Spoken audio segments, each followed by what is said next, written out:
Dear viewers, welcome once again to today's Bible study.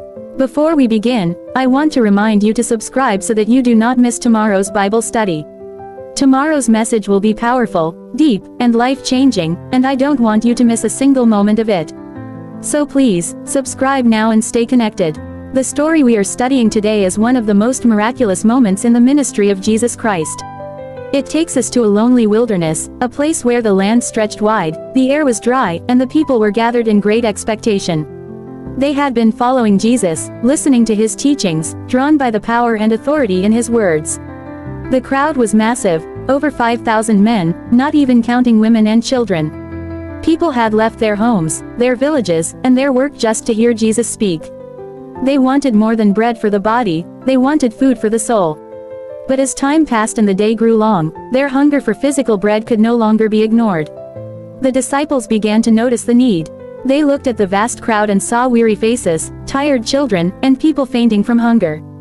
They came to Jesus and said, "Lord, send them away, so they can go into the villages and buy themselves food." But Jesus looked at his disciples with compassion and with a challenge in his voice. He said to them, "You give them something to eat." Imagine the shock in their hearts. Feed more than 5,000 people. In a wilderness where no marketplace, no bakery, no kitchen was nearby. To the human eye, it was impossible. Among the crowd, a boy had a small lunch. Just a few loaves of bread and 2 fishes. The disciples looked at it and said, "But what is this among so many?" Yet, this is where the miracle begins. Jesus always takes the little that we offer and multiplies it beyond imagination. Jesus told the crowd to sit down in groups, as though he was preparing them for a great feast. The people sat on the grass, murmuring, waiting, their eyes fixed on him. Then Jesus took the loaves and the fishes. He lifted his eyes toward heaven and gave thanks. He blessed the little that was in his hands. Then, he began to break the bread and give it to the disciples. Something extraordinary began to happen. The bread did not finish. The fish did not run out. With every piece broken, there was more to give.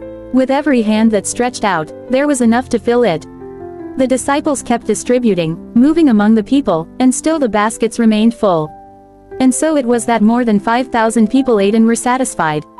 Not just a taste, not just a portion, but to their satisfaction.